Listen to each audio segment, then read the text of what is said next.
New age anime. It's pretty decent. Pretty decent. I agree. All right, so we're into anime 2 here. It's something I'm going to talk about. It's Frieren. Frieren season 2 actually. It's written by Kanedehito Yamada. The illustrator is Tsukasa Abe, and the studio's Madhouse. Released in January 26th and finished on March 27th. It's a fantasy action and adventure drama anime about an elf traveling and revisiting old things and trying to go to the north to talk to dead people, right? In simplest terms. Simplest terms. Um, Initial impressions. I For the second season of the anime, I thought it was really good. However, I felt like they leaned so like comparing season 1 to season 2, it's just gonna be like it's just gonna go back and forth.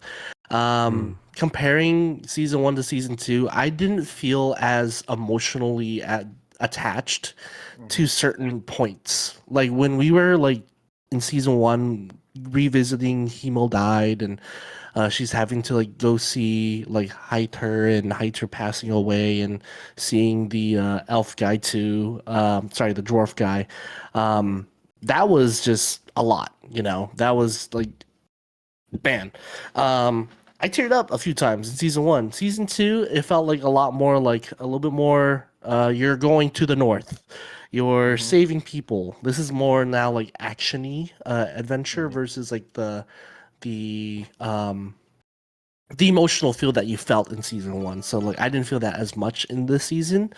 I feel like they went a different route with this season. I'm not saying that's a bad thing, but I sort of missed it. I sort of like I want to be a sad boy. I want to like feel things. Like I want to like see Frieren like learn to feel.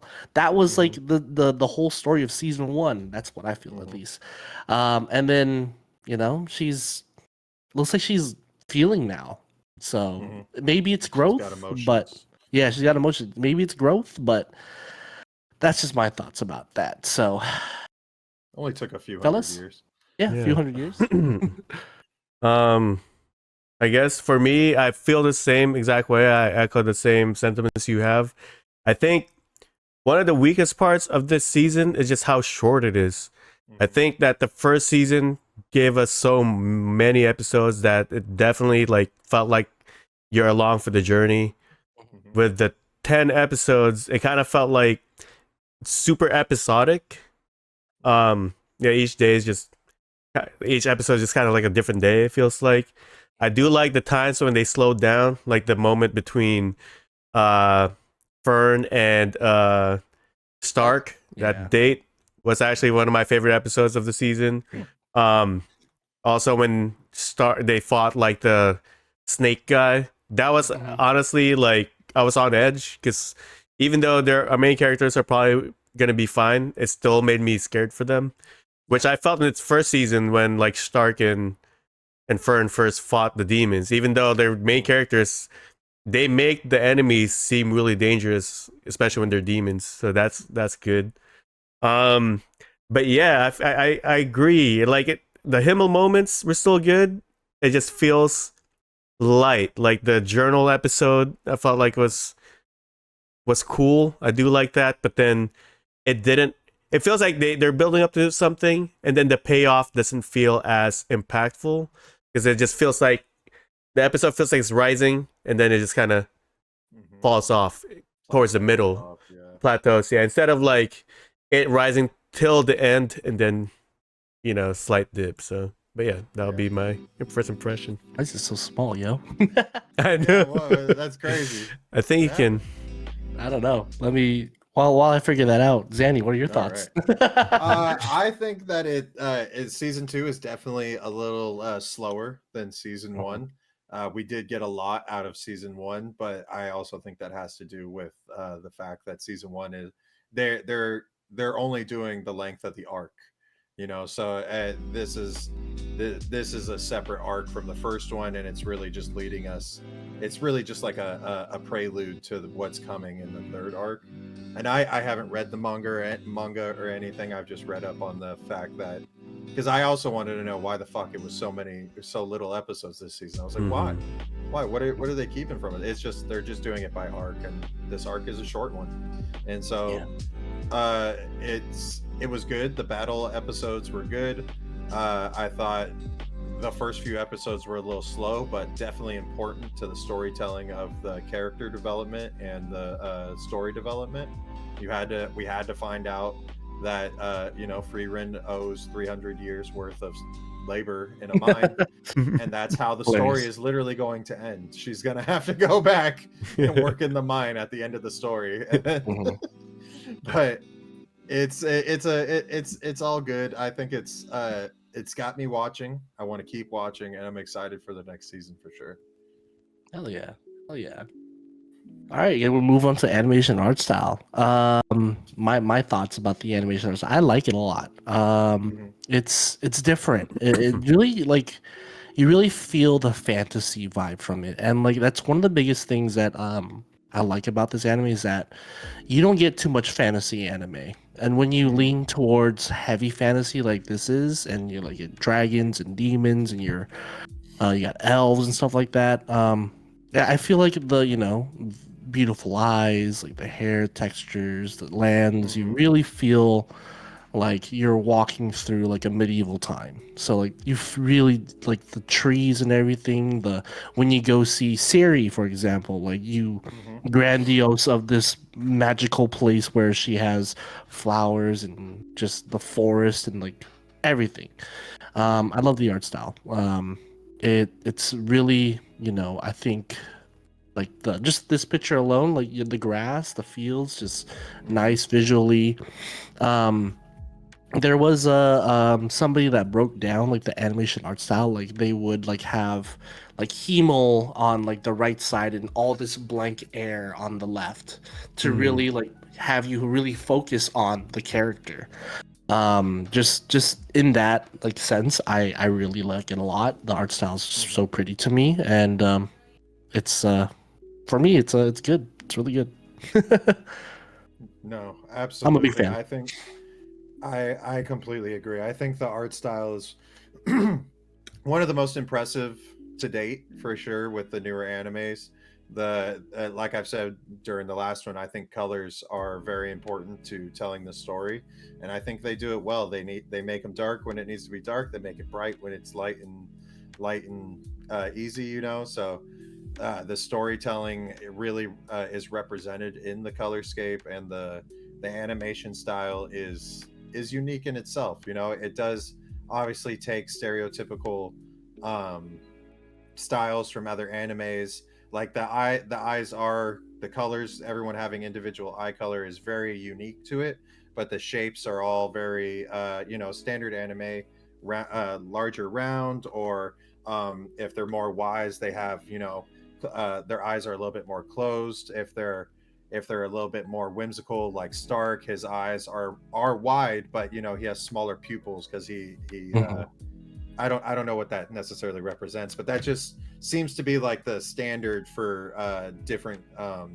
for you kind of being able to tell what kind of character they are, and I think that's really well done in this anime for sure, with each character's costumes, the way they dress them and everything.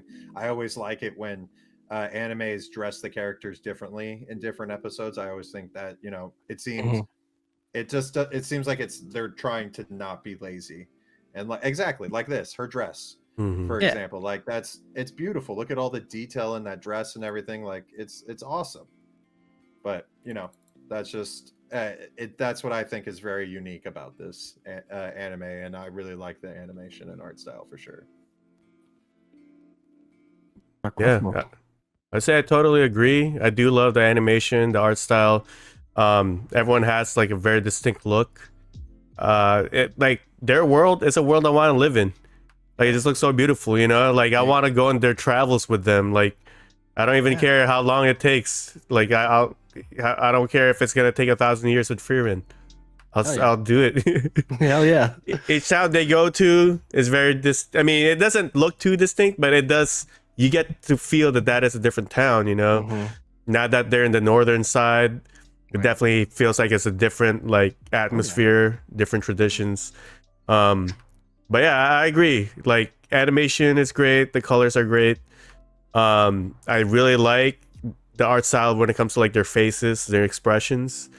They say a lot without emoting too much, and if anything, the person with the most emotions in their face is Frieren, which is surprising because she's like the one who doesn't feel as much as everyone else, you know. So, and then when it comes to the fight, for the fights, the animation is very fluid, very like exciting, you know, their camera angles and stuff like that. And it's very easy to follow when they are fighting, like you know exactly what's happening. And yeah, I feel like that's pretty much most of the magic system. The way it's animated is also sick. Yeah. Oh, dude, love the magic system. Love the. I always love seeing magic being used in anime because they always use the magic runes that pop up like that. That's one of the coolest things to me. I love that. 100%. Rating wise, animation, art style. For myself, I'm gonna give it an A. I'm a little biased. I actually like it a lot, so I'm gonna give it an A. I'm actually gonna give it an A plus because I also really like it, and I think it's good without being too flashy.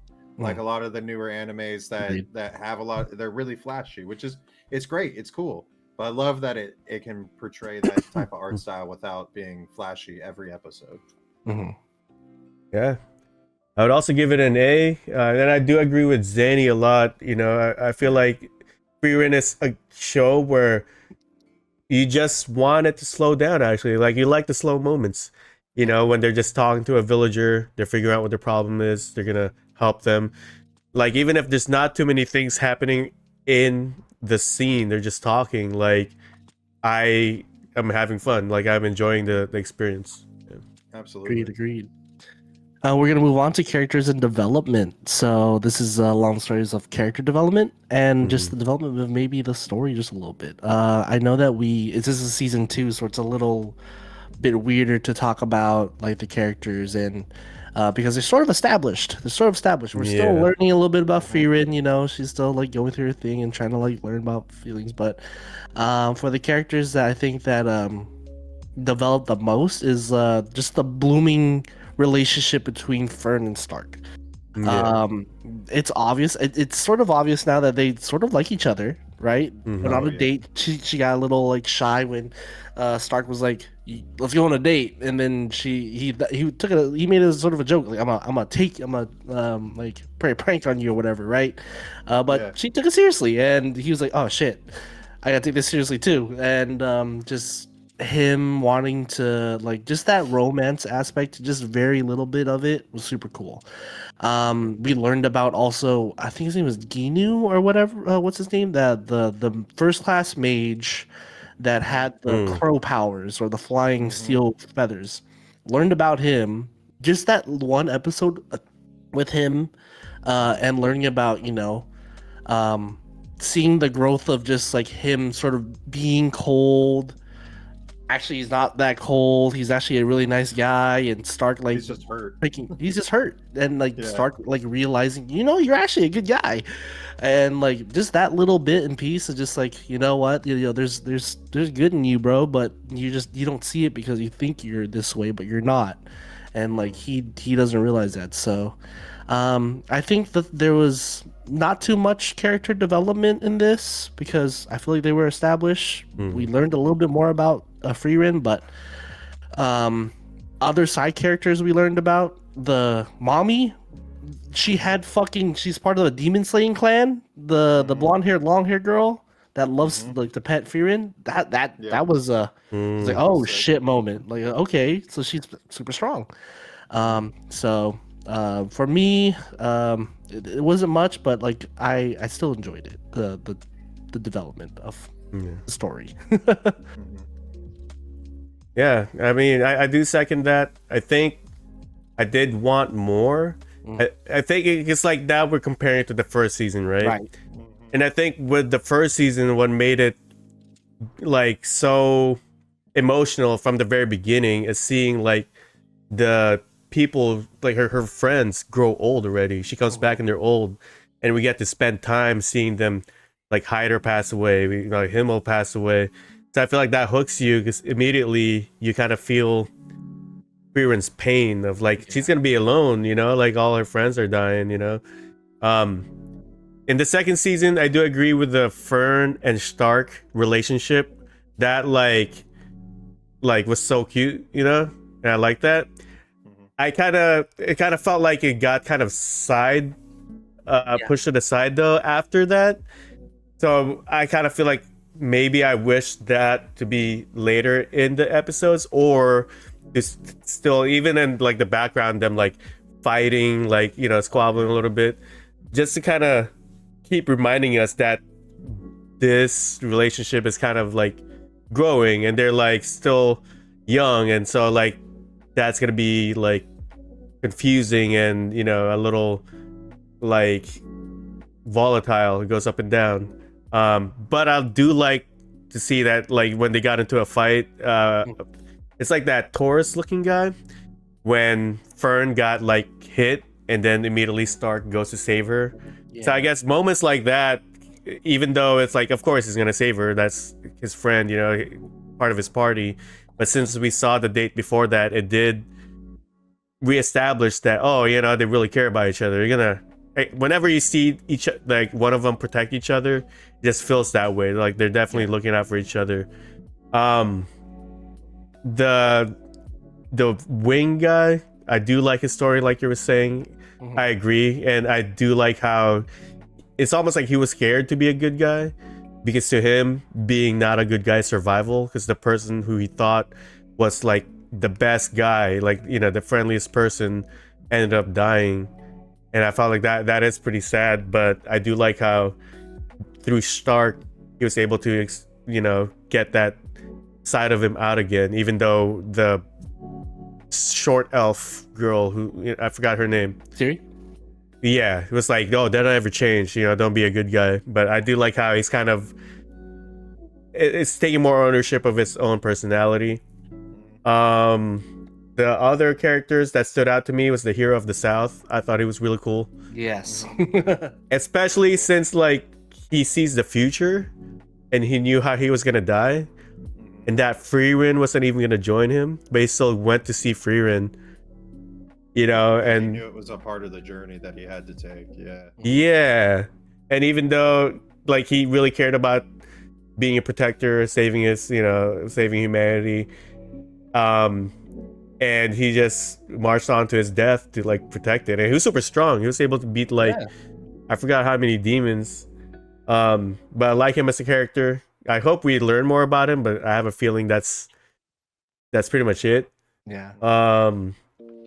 I love the character moment when it came to finding out why Frieren is always taking payment, even if it's like a grimoire. Because that made sense. I like how Himmel's like philosophy is like, if we're just saving them, they're gonna owe us, and that's not really helping them. So I do like, and like that, the fact that Frieren has all these like useless magic, it's like it's meaningful, So I like that. And then I guess lastly, the dwarf who was building the bridge, I really like his story. Even though he's just a small character. Sure. His story, Small character. Small character, literally, and in the story. That's why it took him 200 years to build that bridge, So. Yeah, fucking more than half his life, because they only lived 300 years. Oh, really? It's crazy. But yeah, I mean, I do like the characters, I feel like maybe there's a lot of residuals coming from the first season. And since they're established, they don't have to build up so much. I'm already attached to them, so they don't have to do too much. Right. Yeah, I'd have to agree with a lot of what you guys said. The character with the wings, great character development. I do disagree a little bit on why he says he's a bad guy. And it hit me when he said, or when the little elf girl said, only all good people die. Yep. You don't want to be a good person, be a bad guy. So he's like, he keeps telling himself to be a bad guy in order to survive. He feels Yeah. like it's a part of his survival instinct. If he ever becomes too good, he's just gonna die. Yeah. And I thought that was an interesting character development. Yeah, of course, the relationship between Fern and Stark was a little nice character development. I thought it showed a little growth between the two. However minute it was, but we still, like Kuya said earlier, we wanted this anime to go slow. We like the slowness of it. And then I didn't really get a whole lot of other character development out of that anybody else. It was just like, the side characters had cool little stories. Not all of them meant as much to me as they meant to you guys. I like the Demon Slayer clan. That was a cool little wink at something that may come more in the future. Maybe they'll fight with the whole Demon Slayer clan at some point. Like, I'm not sure, but I think a lot of it is foreshadowing like what's to come. And we got a lot of those character developments in season 1 from the side characters that showed up today, like the Demon Slayer girl and the fucking wing guy. They were all in the mages test. So like we already met all of them, got to see all their backstory. So it was cool to have a little bit more added to their story, and I think that means that they'll be back later on and at whatever point. And I like it overall. I think character development was not the point of this arc. Definitely. I think it was just like something they know they had to do to keep the story going. Otherwise, it falls flat. Right. And it's not very interesting. I will say one development that I did like was just Frieren saying, "Oh, Fern, you got it. Go fight." Yeah. And then Stark also like being a badass, just like I'm a tank this hit, and I'm a hit him hard. So like just the battle experience development in that was really cool to see. Yeah, so, for sure. Yeah, that was like one of my favorite developments. Rating wise, character development, very, very little, I felt like. So sadly I gotta give it a C plus. I mean, but the story development, that's for next little the next little sections. I'm just giving it a C. Not a lot of development here, but because we got a lot of it already. Yeah, I was actually gonna give it a C minus, just because how little it meant to the story of this arc. So it's not necessarily saying anything against their abilities to tell the story and the character development. It just wasn't really there. So C minus overall. I would give it probably a B minus. Like, I agree. I think it did feel very light, and it's hard because it's in the second season and the first season was stellar. It just feels like if they just gave us more episodes, I think we'd probably feel different about it, because Frieren takes its time building to something.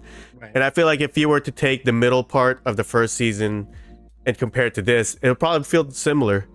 It's just the first season did its work with character development in the beginning and towards the end of the first season, So yeah, B minus. Nice. And now we're gonna get into the story, plot, and pacing of this season. First, let me just switch this image here. So we got this pacing towards now fighting a demon. So a named demon, I believe, is a little bit higher because now he's a little bit spookier, more powerful. A 4-armed demon that killed Wingman's friend. So this is Wingman's friend. Wingman now. He wasn't a good wingman. He let his friend die. So like now we got a little bit of like the big bad of this season. So I think this is like really the big bad of the season. And we beat him. So the pacing, the plot, we're continuing from season 1. We're still journeying to the north. We're going through little towns and we're figuring out like why, to Zanny's point from what he said earlier, and to Kuyaka's point as well, as that she's picking up grimoires and like protecting all these people.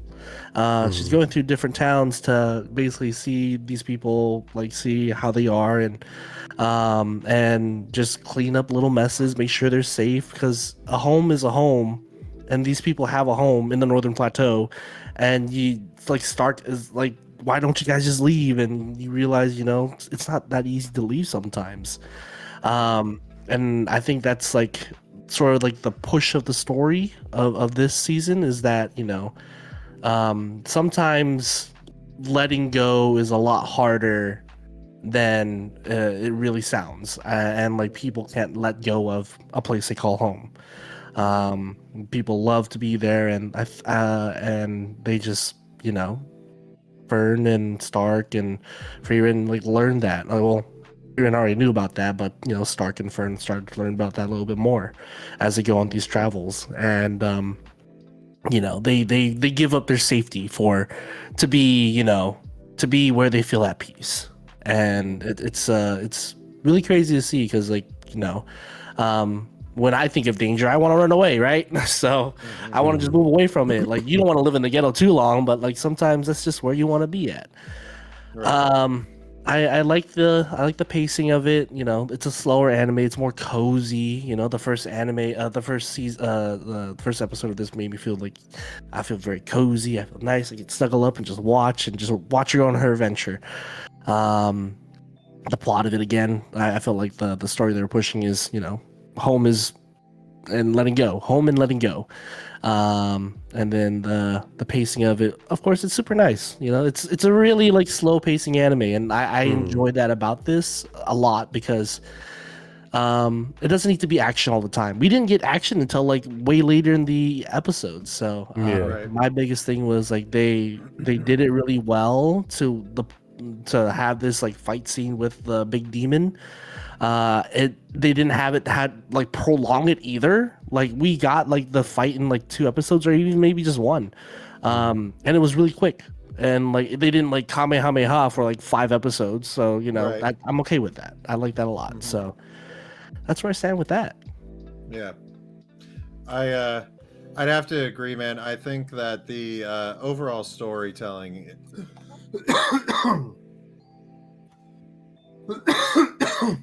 Excuse me.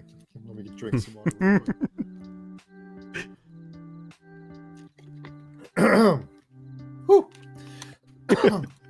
I think the overall storytelling is done really well. I think that the slow pacing, like we've said before, is something that we all love, and it's something that is unique to Frieren, being able to keep it not only lighthearted and slow, but interesting the entire time. They've made us fall in love with these characters, and I think the pacing is perfect. I think the plot is unfolding perfectly, and I think the story is just going to continue to get better over and over. And I really think that this arc is really just being like, hey, it's like when it's a fake out. It's like when you're playing Resident Evil, and they've given you like 50 fucking shotgun shells before you walk into the next room. It's like, hey, we're setting you up for something it's either gonna be really terrible or it's gonna be really fucking crazy. And I think that's what this is all about, is that it's the battle with the demon is a foreshadow that maybe someone's gonna die. It might not be someone from the main party, but it may be somebody that that we all really like, that we forgot about from the first season. It could be, and it could very well be one of the party, but I feel like that would be a big mistake on the anime's part. But I think it's a really well done story, plot, and pacing is amazing. Yeah, I mean, I would say that Frieren in a way has a very unique storytelling because it's episodic, but it also feels like there's 2 episodes in 1 episode. It's like in the middle of the episodes when they drop the title card of just saying, oh, this, how long since Himmel has died. It's like I definitely have my favorite episodes, like when they were fighting Revolte. It had a lot of tension. I was scared that someone's gonna die, and the way they actually introduced him made him seem more scary. I guess that's what was brilliant about that episode, as there's just looking at the dead bodies that he left, and they're trying to figure out what did this. Like, it seems like he was fighting in a different way, and then what's her name, the mage girl, she's like practicing with a sword, and then Stark like, how about if you try this? And then they figure out he probably had 4 swords. Right. You know, it's like, oh, how is he using 4 swords? And then finally you see him, and it's this like snake guy with a blindfold, 4 swords, and I'm like, how are they gonna beat this guy? I haven't seen him fight. I just know that he beat a bunch of knights that they say are pretty skilled. And then like in that same episode, you're seeing the wingman's story arc. He's keeping all the bodies in the church, and he's even questioning why he cares, you know. Why is he protecting this? So definitely good stories in like episodic terms. I just feel like I'm not seeing the bigger arc picture, and I feel like that's where I'm kind of like a little feel disjointed with the season, because at least with the first season it felt like here's the beginning when her friends are dying, taking on new people as her comrades, you know, as her students, the journey, and then they had like the trials when it comes to like becoming a like first class mage. This, I guess, it's like more about their travel in the north and getting there, but I'm still don't feel like there's that overarching thing that they're following, you know. So funny thing you brought that up. I actually talked to Zanny about this earlier. Like, why are they even going? Why are they even adventuring? Well, they're going to Arolele. They're going to the north to basically talk to Himmel or to his past self. That's why that's the whole adventure. So I to your point, I agree. Like, I sort of got lost in that. I'm seeing all these other stories, but the bigger picture, I definitely felt like I got a little bit lost in that. I even forgot why they're traveling up north. It's like when you're playing an open world game and there's so many side quests. You're like, what was I supposed to be doing? It's like, I'm looking for my son. Oh, that's right. Oh, my son's still lost. My child. Where's my kid? That's right. It's been damn good thing I leveled up to level 58 in the first 4 hours. Shit. All right, let's go finally save my son. And I guess because of Frieren's view on time, it still kind of makes sense though that they are kind of getting lost with what their main goal is, because Frieren could probably just take every time in the world to do that. So when it comes to rating, the story, plot, and pacing for me, I'm gonna really a B plus. I'm gonna give it a B plus. B plus. Again, all my points. I felt like it was really good. I felt like they had like a really big theme for it. But again, just to fall back on what I said earlier, the bigger picture, to Dark Ruffle's point, I forgot. I had to look it up. So, but besides that, I really enjoyed the plot and the pacing of it. Still, I'm gonna give it an A. It would get an A plus if we had a little bit more character development, but I think overall the storytelling has been really good, and it's gonna get an A for me. And then what was the last point you made as well? I also agree with, like, that would also be another reason why it's just not getting a plus for me is that as well. I would give it a B minus. Because like individual episodes are still good. The stories of like who they're helping is still good. And yeah, they had really, really great moments, highlights, great episodes with the wingman guy, with the hero of the South, the date. I think my problem is that kind of brings it back, and why the arc doesn't feel as solid to me is just how they ended the season. It felt a little, I don't know, like I wanted more, I guess. I wanted something to really lead me into the next season as far as like what should I be looking out for, what should I be waiting for, other than we're just continuing our journey to look for, to talk to get to that place where we could talk to like the dead guys, you know. So Yeah, facts. You don't think that I just have a follow-up question. You don't think Yeah. that that Oh, new mage, yeah, okay, that one. yeah, That one is a good thread.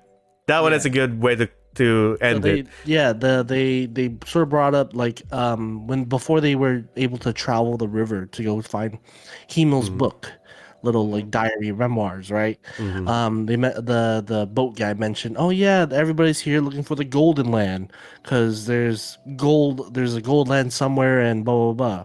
Mhm. Comes to find out that the demon that the little man is gonna go fight is like a gold demon. It has a gold Mhm. kingdom, so that's sort of where they left it off with that. Um, you don't think I like that's that. gonna play like a big part of the next season? Doesn't that not grasp you a little bit? No, okay. That did grasp me. That it grabbed me. Oh my god! But no, I agree. Okay, I forgot about his part, Mhm. but I guess like the rising action of the finale didn't feel like finale. You know, Gotcha. like it really good cliffhanger for where he's gonna go. Like, cause I ended up liking that character a lot from the last season. At first, he seems like he's kind of a dick. Yeah, You know, even I mean he's like wise, but I just didn't trust him. But then you find out it's about his wife. He's trying to visit her grave. So there's definitely an emotional tie there, but everything else, just the rising action, didn't feel as like epic. I guess I wanted yeah. not even a fight, but yeah, something huge. I guess before that. Gotcha. Mm. We're gonna move into highlights, our favorite parts of the anime. I got two favorite parts. The little date scene where Stark and Fern are just like holding hands like this and scared too. Like after they just ran away from that big monster, like, oh my god, I'm scared, and they're just like this. Yeah. Super cute. They're adorable. Yeah. I hate how adorable they are. And then the other part I mentioned earlier was when Stark was fighting the Snake Man, and he tanked that hit. So like just Yeah. him battle hardened and like knowing how to like get an opening for Wingman to like come in and slash off his tail. I think that was a very pivotal moment. That was very important because of that hit from Wingman, the demon's like already like bleeding out. He's about to die. Now it's just a battle of endurance. Who can last longer? So like the stakes were high at that point, and I really felt like that was one of my favorite parts. For sure. I think that's definitely in the top 5 points of best scenes in this season. But for me, it was honestly Fern and the Demon Slayer mages fight. I think that was the biggest highlight, fighting two demons who were very unique in their skills, and they were basically assassin demons, you know. Right. And I thought that the whole battle was just amazing. And the fact that Frieren stepped back, like you said earlier, and told Fern that she's all good, she's got this. Like it was probably the biggest character development for me during the whole season, of watching Fern being able to believe in her abilities finally, and understand that she's probably, if not almost as strong as Frieren, she will definitely be stronger than her by the end. And I'm excited to see that. And I also, the Demon Slayer fucking chick, her magic is just fucking awesome. Yeah. So it was really cool to watch. That's my biggest highlight. Nice. Yeah, for me, my highlights, some are like really minute things, like after Stark and Fern's date, and because like Fern always like braids Frieren's hair, but then after the date, he's like, oh, this is the type of braids I get when Fern's happy. And then like Stark's like, oh, I can't tell the difference. But I thought that was like, pretty cute.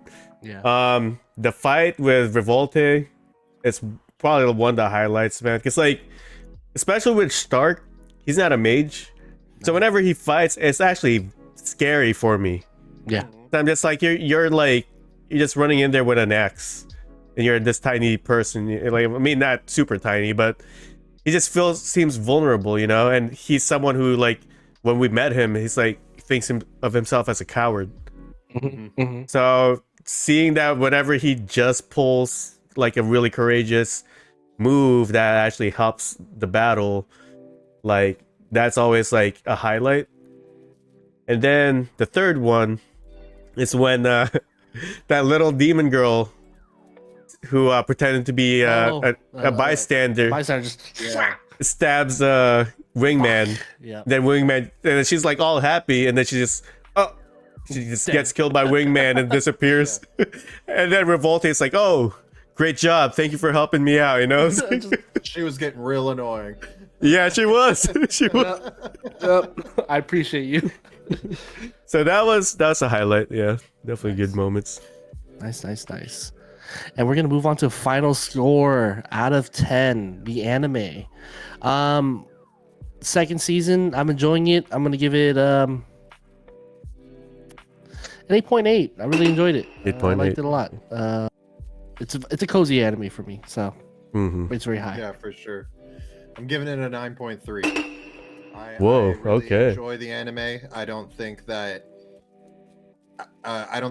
because it was shorter that it really knocked down too many points for me on me liking it, and I think that overall it was what I wanted from a second season before obviously a big blowout in the third like we got from the cliffhanger at the end.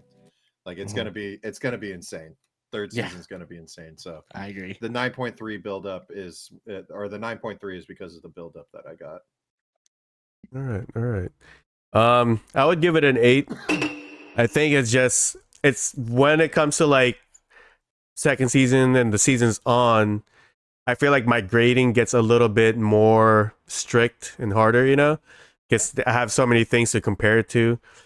I think honestly, the biggest disappointment for me is just how short it is. Like, I think I needed more to feel like it was satisfactory for me, you know.